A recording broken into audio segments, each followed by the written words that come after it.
Bienvenidos, soy Tino Palomino, esto es Entrevistas con Tino. El día de hoy tenemos la presencia del analista político Ángel Delgado. Señores, tal parece que la bancada de Acción Popular el día martes de esta semana se reunió con el presidente de la República, con el señor Pedro Castillo. Y en esta reunión, según refiere el congresista de Acción Popular Edwin Martínez, el presidente, el señor Pedro Castillo, manifestó que prácticamente iba a remover a N funcionarios o N altos funcionarios del aparato estatal.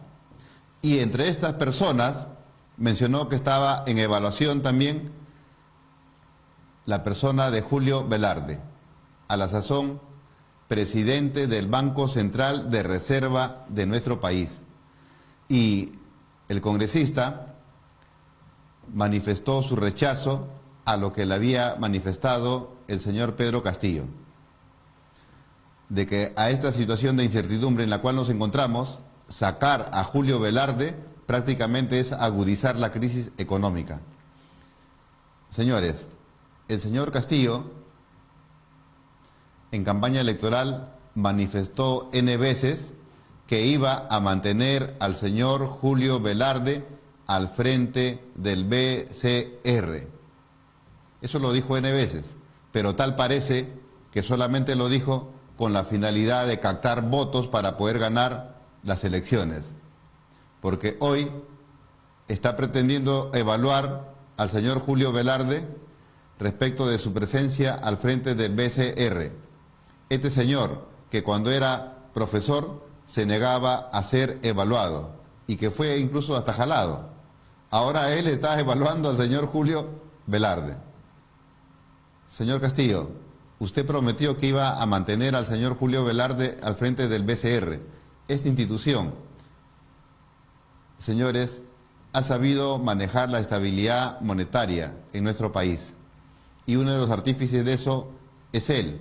Y precisamente a eso le debemos que nuestro país haya venido creciendo a un ritmo de 4.5% al año durante estos últimos 20 años.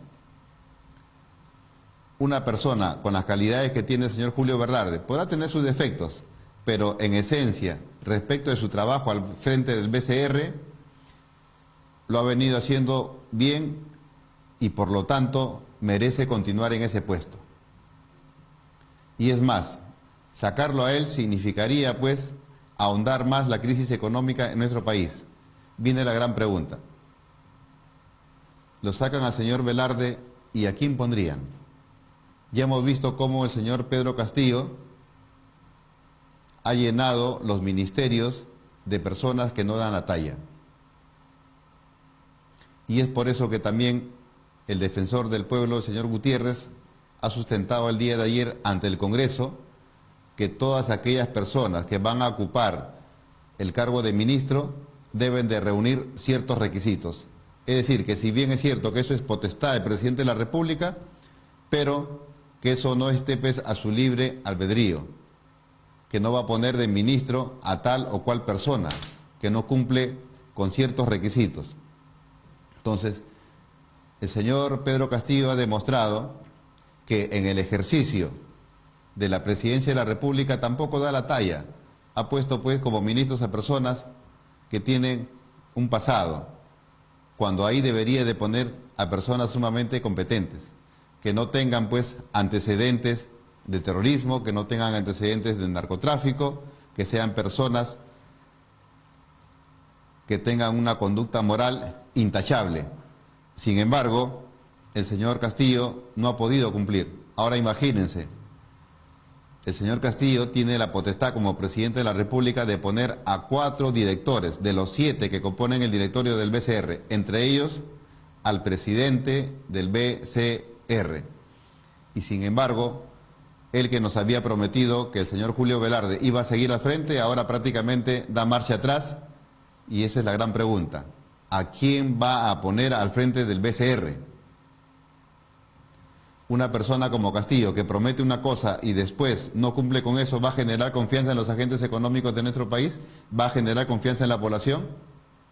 Sobre estos temas y otros vamos a invitar con el día de hoy. Producción, ¿ya tenemos? Tenemos ya... Ya.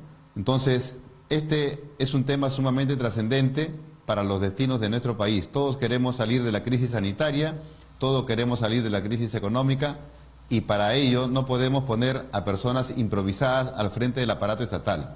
Para ello tenemos que poner a personas que tengan capacidad de gestión, que tengan una conducta moral intachable, que no tengan pues un pasado. Y sobre todo, personas que no tengan pues compromiso con la corrupción. Ahora sí ya tenemos al invitado. Señor Ángel Delgado, bienvenido al programa. Señor Delgado.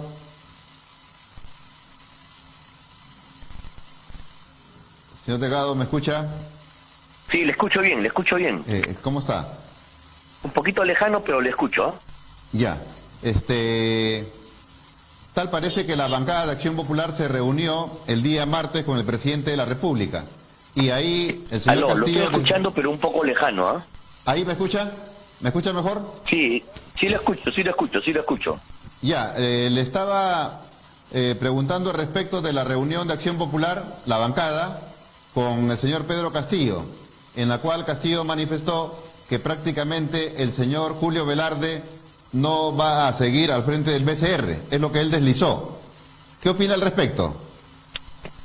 Bueno, yo la verdad al respecto creo que el gobierno tiene que tomar las provisiones para dotarse de un equipo de gobierno que cumpla los estándares necesarios para dar satisfacción a las demandas políticas de la población y al mismo tiempo generar la confianza necesaria, ratificando a los cuadros de la talla del señor Velarde para que se hagan cargo de los distintos aparatos y aspectos de la vida económica del país, que como todos sabemos es la columna vertebral de todo régimen político y social. Y además existe ahí la promesa que hizo el ministro de Economía, el señor Pedro Franque, de que el señor Velarde iba a continuar al frente del Banco Central de Reserva para garantizar la estabilidad monetaria e impedir las tentaciones populistas que pudieran existir en el gobierno del señor Castillo de usar la maquinita como una forma de financiar el gasto público. En consecuencia, la noticia que usted me está comunicando el día de hoy, creo que no solamente causa sorpresa, sino produce una honda desazón, no solamente en mi persona, sino en la ciudadanía, que quiere creer todavía que el gobierno del señor Castillo es un gobierno responsable para asumir las tareas que el Perú necesita en una etapa tan difícil como la que ha vivido. Y si esto empieza a desmoronarse, si las promesas hechas no se cumplen y si no hay confianza suficiente, como usted comprenderá, la gobernabilidad del país se pone en juego y la propia estabilidad del régimen del señor Castillo empieza a hacer agua por todas partes. Espero que puedan rectificar esta noticia que usted me da y de esa manera entonces encontrar una vía para tomar un rumbo positivo en beneficio de todo el país.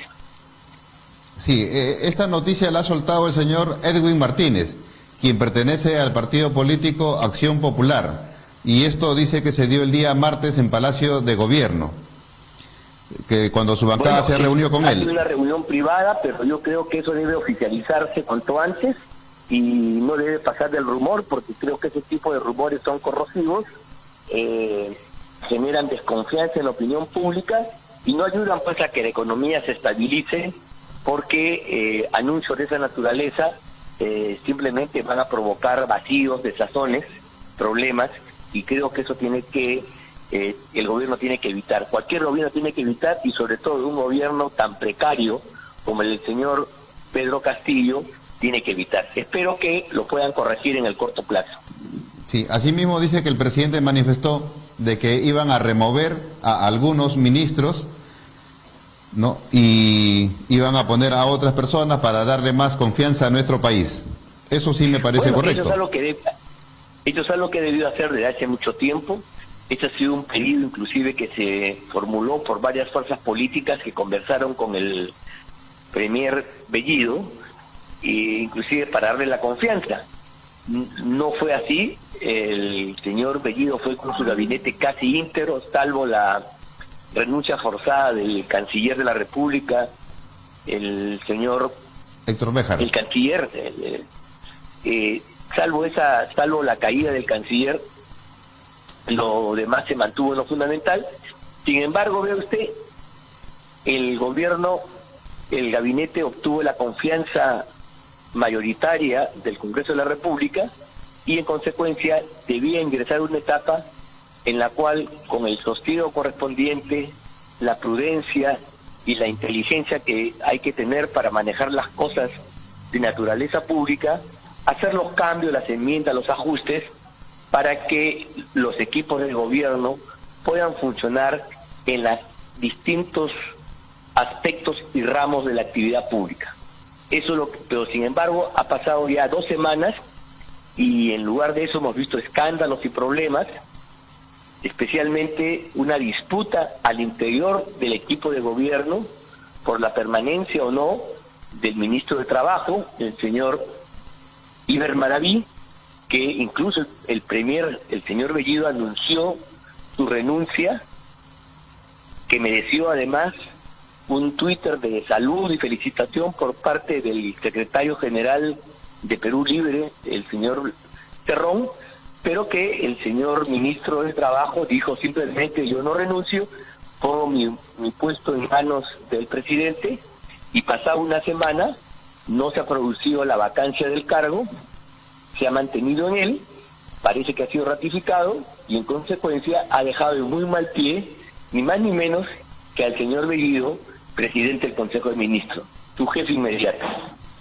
El señor Piero Corvetto, jefe de la OMPE, ha calificado de despreciables a todos aquellos que señalaron que en el último proceso electoral se había dado fraude y que esto era total y absolutamente falso, sino que recurrieron pues a las redes sociales.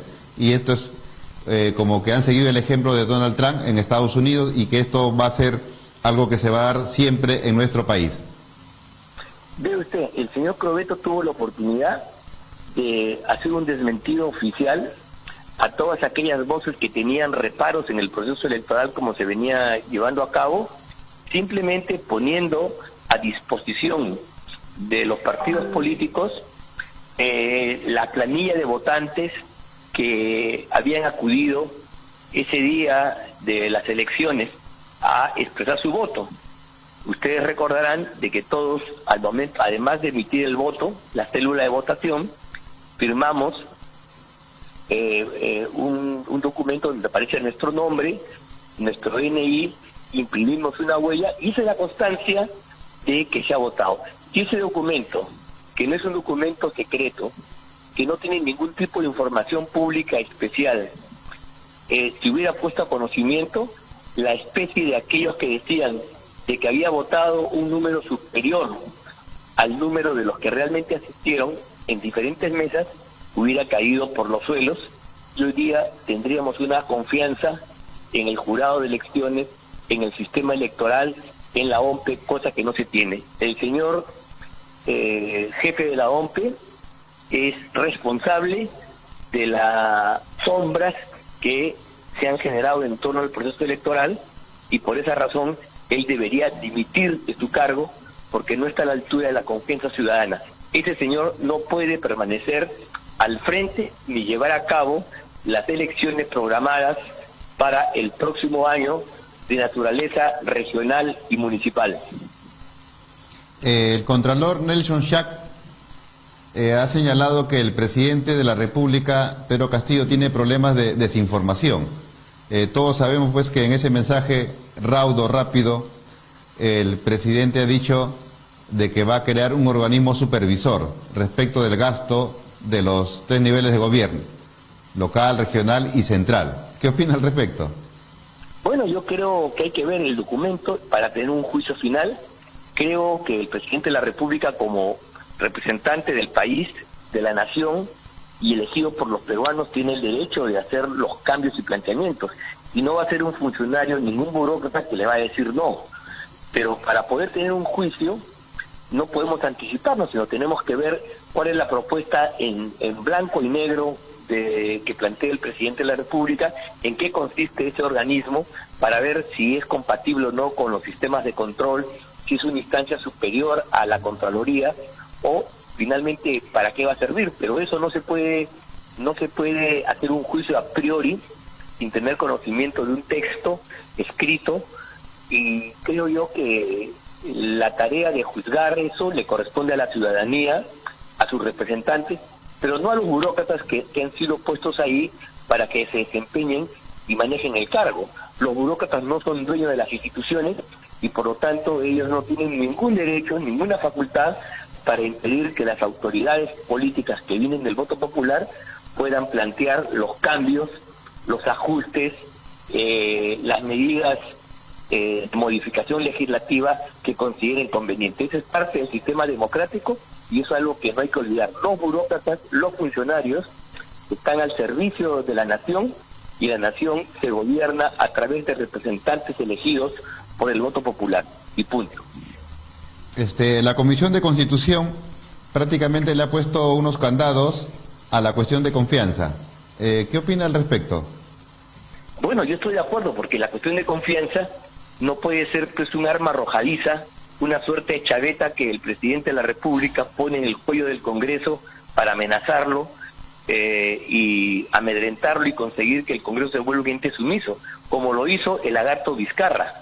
El lagarto Vizcarra es el que ha creado esta distorsión profunda, y me parece bien que el actual Congreso, siguiendo la pauta del anterior, precise en qué consiste la cuestión de confianza para que no se convierta en una figura objeto de desnaturalización que le dé al Poder Ejecutivo poderes que no tiene por mandato constitucional y que le permita cerrar el Congreso cuando le den la gana.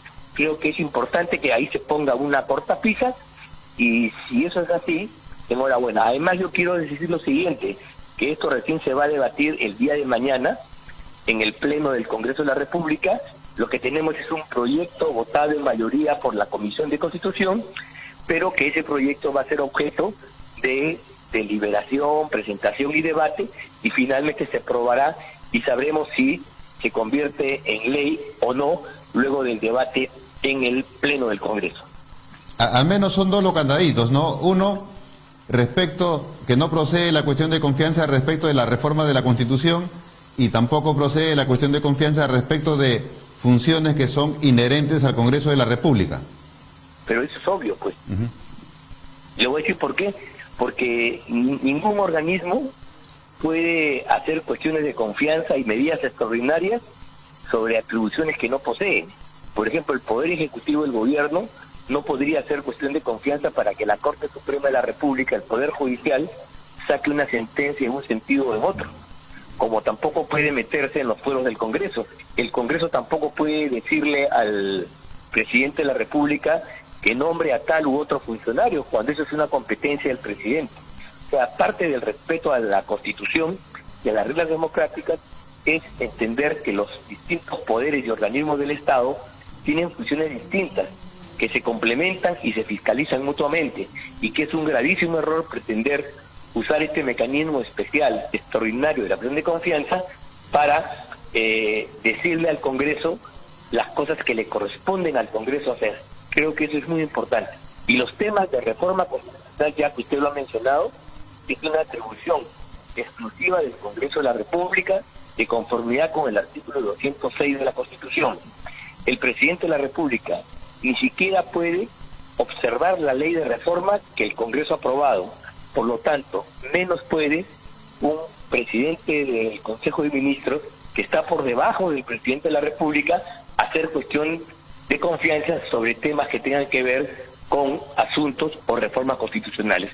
A mí me parece que esta ley lo que está haciendo es precisar algo que está in pectore, que está implícito, que está dicho en la Constitución, pero que lamentablemente ha sido tergiversado por la acción del gobierno anterior del señor Vizcarra, con el aval de una mayoría de tribunos del Tribunal Constitucional que se pusieron al servicio de Vizcarra y en consecuencia avalaron todas sus fechorías. Espero que eso se corrija a la brevedad.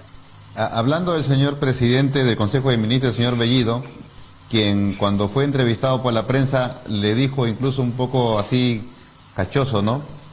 Señores, ubíquense, Perú Libre ha ganado las elecciones y Perú Libre está para cumplir sus promesas electorales. Y ahora resulta que una de esas promesas electorales es que se retire la DEA de nuestro país y romper relaciones con los Estados Unidos. ¿Qué le parece eso, esa promesa del señor Bellido? Bueno, pues yo creo que hay dos aspectos ahí.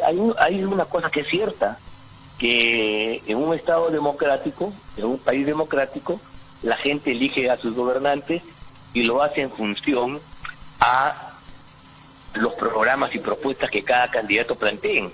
Por supuesto, estas propuestas pueden ser desatinadas, pueden ser malas, no ser formuladas de modo correcto ni afortunado. Podemos tener mucha discrepancia, pero así es el juego democrático, que finalmente esas promesas son las que deben servir para orientar la marcha del país. Ahora, independientemente de esto, el señor Bellido, ¿no?, dice que el Perú Libre ha ganado y tiene que cumplir, pero las promesas fundamentales de Perú Libre, de mejorar la calidad de vida de la gente, de hacer que haya menos pobres en un país de ricos, no las ha cumplido hasta la fecha. Hoy, con la devaluación, con el incremento de los precios de primera necesidad, el señor Bellido ha empobrecido en casi un 30% a millones de peruanos, especialmente los más pobres, aquellos que el señor Castillo dice representar. Y eso a mí me parece mucho más grave. Y en torno al tema de la DEA hay que abrir una discusión nacional, porque tampoco nosotros queremos que el Perú, con la salida de este organismo, se vuelva pasto de las acciones criminales de los narcotraficantes que operan a nivel internacional. El Perú recurre a la cooperación internacional, en este caso con Estados Unidos, para defender su soberanía y combatir al crimen organizado a nivel internacional. Y en consecuencia, salvo que el señor Bellido y compañía nos digan que tienen previsto mecanismos para defender la integridad del territorio nacional y erradicar de modo efectivo al crimen organizado, especialmente al narcotráfico, la pretensión que se vaya la DEA en el aire y sin nada como contraparte es una invitación a que el narcotráfico se haga dueño de los destinos del país, y eso es inaceptable. Eso, así planteado, tiene que ser rechazado contundentemente por todos los peruanos sin excepción. A raíz de que el señor Castillo ha nombrado pues a personas como ministro sin que den la talla para tal cargo, el defensor del pueblo, el señor Gutiérrez, ha sustentado ante el Congreso de la República un proyecto mediante el cual para ser ministro se deben de reunir ciertos requisitos. Por ejemplo, tener una trayectoria de respeto de los derechos humanos, no tener antecedentes por narcotráfico y terrorismo. ¿Qué opina usted al respecto? Bueno, que yo creo que el límite de los ministros es estar enmarcados dentro del campo de la ley. No se puede exigir a que los ministros tengan pues grados especiales ni hayan estudiado en tal universidad u otra. Eso es una responsabilidad del gobernante democrático que ha sido elegido por el voto popular. Nosotros aspiramos a que efectivamente él se reúna con los mejores talentos del país para poner en marcha un plan de gobierno que saque al país de la crisis en que se encuentra. Esa es su responsabilidad. No son las leyes las que, poniendo límites y formas de acotar, van a obligar a que los colaboradores del gobierno tengan un perfil o no. Yo conozco muchos ministros, ¿ya?, a lo largo de la historia del país, que no han tenido los estudios que dice el proyecto de ley del señor defensor del pueblo, que han sido brillantes ministros, porque se han sabido asesorar, han tenido sensatez, han tenido criterio político, y eso el ministro es un cargo político por excelencia. Es mejor que tenga conocimientos técnicos, pero siempre uno puede buscar el asesoramiento de aquellos que sí tienen ese conocimiento técnico y tomar las medidas fundamentales. El político decide, por aquí va el barco, y ya los marineros se encargan de poner el barco rumbo en esa dirección. Eso es importante decirlo. El cargo político, como la de representación, básicamente es un cargo de confianza y tiene que ver con la visión política que un determinado partido tenga del país. Ponerle cortapisas a eso me parece que es reducir la potencialidad democrática que debe tener aquellos que son elegidos por el voto popular para ser representantes del pueblo. No podemos nosotros con leyes ponerle limitaciones al ejercicio libre y democrático de los ciudadanos que acuden a las urnas y deciden por quién votar. Osinermin está proponiendo ampliar la cobertura del vale FICE a 1 millón de personas en estado de vulnerabilidad. ¿Qué cosa es el vale FICE? Bueno, ahí creo que se está refiriendo a los problemas del gas, al fondo de estabilización que tiene que ver con este combustible fundamental para los peruanos, que es el GLP. Se ha disparado groseramente en las últimas semanas y en consecuencia el gobierno dice tiene que tener mecanismos para poder frenar esa alza, y para eso ha incorporado al GLP en un fondo de estabilización de combustibles que permite pues hacer mediante una suerte de comparación. Bueno, en esa línea hay que discutir exactamente y ver pues si lo que plantea Osinermin, que es una instancia técnica del gobierno nacional, del gobierno del señor Castillo, está a la altura. El Osinermin responde a la política del señor Castillo. Yo quiero que decirle, no es un organismo de la oposición, no es un organismo que delibere con amplitud, sino es un órgano de ejecución de las políticas que el gobernante tiene que poner en marcha. No hay que olvidar eso, y esto es fundamental, creo yo. En la balanza comercial, cambiando un poco y yendo al tema económico, en los últimos 12 meses hemos tenido un superávit de 12.517 millones. ¿Esto qué significa? Esto significa que el Perú vive una coyuntura internacional favorable y los minerales, nuestros commodities, los bienes que lanzamos en el extranjero, han tenido una demanda importante por los países productores, por los países industrializados, por los países que requieren estas materias primas, y en consecuencia eso ha hecho que el valor de nuestro cobre y de otras materias primas, especialmente minerales, se disparen y alcancen precios nunca antes vistos. Y por esa razón entonces, a pesar de la recesión y la crisis económica en el mercado interno, el precio de estos productos hace que la balanza la balanza de pagos y la balanza comercial tenga un resultado favorable al país. Y esto creo que debería ser una oportunidad para que el gobierno actual aproveche esos recursos para reactivar el aparato productivo, para generar la riqueza necesaria y a su vez reactive la capacidad instalada que está ociosa o perdida y genere nuevas fuentes de ocupación y trabajo para que podamos nosotros recuperar el año perdido que ha significado la cuarentena, la pandemia de los tiempos del señor Vizcarra. Creo que esto es imprescindible que se haga, y esta coyuntura internacional de buenos precios de nuestros minerales es una oportunidad que nos cae del cielo, y bajo ningún concepto deberíamos desperdiciar la oportunidad que se nos ha abierto. Y si tenemos esta lluvia de miles de millones de dólares aquí en nuestro país, ¿y cómo es que el dólar está que se incrementa? Porque hay una mayor demanda. La gente, les explico, el dólar, como cualquier bien, es un bien que responde a las leyes de la oferta y la demanda. Si hay un mayor número de demanda de moneda extranjera porque la gente no cree en el sol y quiere refugiar el valor de sus activos en dólares, se empiezan a comprar dólares en demasía, y se empiezan a comprar dólares en abundancia, y esa mayor demanda del precio del dólar dispara el precio del tipo de cambio, del dólar en concreto. Esto es como si mañana un producto determinado, imagínese usted una fruta, un producto electrodoméstico resulta fenomenal, la gente lo quiere comprar, se pelean en las calles por comprar el bien, y entonces, ¿qué sucede económicamente hablando? Que el precio de ese producto se dispara, crece. Eso es lo que está pasando.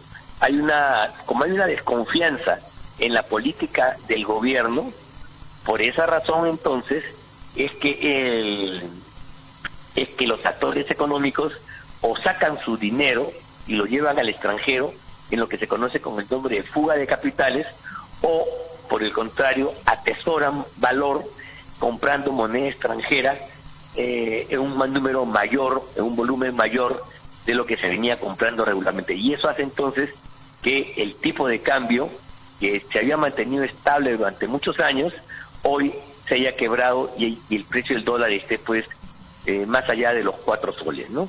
Creo que este es un tema que tiene mucho de desconfianza, porque el gobierno no ha sabido darle el sustento ni la explicación a los actores económicos para que estos le den la confianza necesaria en lo que se va a hacer en los próximos meses por el lado del gobierno. Entonces, si no tuviésemos este superávit en nuestra balanza comercial, el dólar se hubiese disparado mucho más. No, claro que sí, porque vea usted, el hecho es que nosotros tenemos más dólares, pero incluso esos dólares están siendo demandados. Por supuesto, la situación económica sería mucho peor porque no tendríamos ingresos. En fin, uno de los ingresos del Perú ha mejorado. Otros ingresos se han caído, ¿no? Todo lo que es producción interna se ha ido al suelo y genera un cuadro de crisis. El hecho que tengamos una balanza de pagos, una balanza comercial favorable, significa de que por lo menos el Perú tiene capacidad y condiciones para poder salir adelante. Pero hay que actuar con inteligencia, oportunidad y firmeza para poder tomar las medidas adecuadas y que estos dólares que ingresan por los nuevos precios de nuestros minerales puedan servir pues para reactivar el aparato productivo y no se consuman populistamente en entrega de ayudas sin ningún tipo de contraprestación, que es una tentación populista de este gobierno. Ya para ir terminando la entrevista, estamos pues en una profunda crisis económica, se viene una tercera ola, con lo cual se va a agudizar también mucho más la crisis sanitaria, y el gobierno pues ha dispuesto 5.000 millones de soles que serán entregados a esos peruanos que están en situación de vulnerabilidad, 350 soles a cada uno, ¿no? Un universo de 14 millones aproximadamente. Gastar dinero de la arca del Estado sin promover inversión prácticamente es liquidar nuestra economía y acentuar la pobreza, ¿o no? Sí, ve usted, es una medida peligrosa. La teoría económica permite que en determinadas condiciones el Estado entregue dinero de subsidios para apoyar una determinada actividad o para elevar el nivel de vida de la población. Eso es válido. Sin embargo, como cualquier receta, y sobre todo de tipo audaz, tiene que ser usada con mucho cuidado para que no se generen desajustes en los ingresos, porque gastar y al mismo tiempo no tener ingresos que equiparen el gasto que se viene realizando puede hacer que los precios se disparen, puede generar una explosión inflacionaria en el país que tenga estragos muy graves. Por eso estas medidas tienen que llevarse a cabo con prudencia. En primer lugar, tiene que estar circunscrita a los sectores que tienen más necesidades y no tienen otras alternativas, y tienen que tener además un tiempo durante el cual el gobierno pueda generar otros recursos adicionales, además de soltar dinero fácil, para que el Perú tenga sustentabilidad en el ejercicio económico.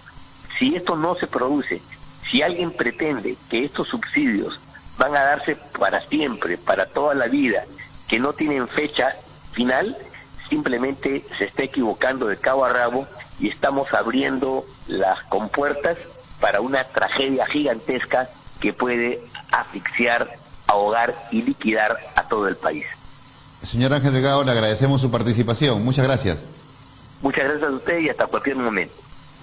Gracias. Señores, hemos tenido la presencia del político Ángel Delgado, con quien hemos tratado pues temas de coyuntura. Por ejemplo, lo que ha deslizado el señor Edwin Martínez de Acción Popular, de que el señor Julio Velarde prácticamente no seguiría al frente del BCR, y esto va a generar mayor desconfianza en los agentes económicos, se va a acentuar la crisis económica de nuestro país. Eso no es bueno, porque lo que se quiere es promover la inversión interna y externa para poder generar empleo, para que la gente tenga pues liquidez, para que se mueva la economía y también para que el gobierno recaude más dinerito vía impuestos y se amplíe también la base tributaria y esos informales puedan formalizarse. Sin embargo, parece que el gobierno está actuando, digámoslo así, un poco de manera equivocada. Hay que tratar de poner a los mejores hombres que tenemos en nuestro país, muy al margen de su filiación política, en altos puertos del Estado, para que nuestro país pueda despegar. Asimismo, también le parece correcto al señor Ángel Delgado que se haya puesto esos candados. Obviamente todavía no está aprobado, solamente a nivel de la Comisión de Constitución, respecto de la cuestión de confianza, para que el Ejecutivo no haga abuso de esa institución. Vale decir que si se trata de proyectos de reforma de la Constitución, no va la cuestión de confianza. Si se trata de fusión que son inherentes, propias del Congreso de la República, tampoco va la cuestión de confianza. Asimismo, también hemos manifestado acerca de que si deben tener o no ciertos requisitos las personas que van a ser ministro de Estado. Él manifiesta que eso debe quedar pues a voluntad del presidente de la República, pero debe de actuar con bastante transparencia, con bastante honestidad y pensando en buscar el bienestar general de la población. Porque muchas veces una persona no reúne de repente las calidades, ¿no?, que académicamente de repente se podrían pedir, pero esa persona podría ser un buen ministro, podría tener una buena capacidad de gestión. Pero también hemos visto que en este gobierno se está abusando de esa facultad. Nos estamos refiriendo pues al presidente de la República. Y asimismo, respecto de la bonanza de las exportaciones que tenemos y sobre todo de los metales, hemos tenido un superávit en la balanza comercial y a pesar que tenemos una lluvia de dólares en nuestra economía, el dólar está que se dispara. Y el dólar, como toda mercancía, está pues sujeto a la ley de la oferta y la demanda. Es decir, si no hubiésemos tenido esa lluvia de dólares, en estos momentos el dólar se hubiese disparado mucho más.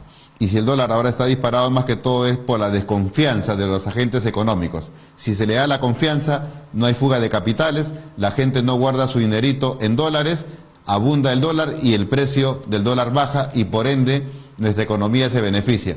Porque muchos productos se han incrementado porque los compramos afuera y los compramos en dólar y el dólar está sumamente caro. Señores, eso ha sido todo por hoy. Nos vemos el día de mañana en el mismo horario. Compartan este video a través de las redes sociales. Muchas gracias. Desde el domingo 12 a las 7 p.m. Destapes en el programa dominical Anticorrupción por LBTV.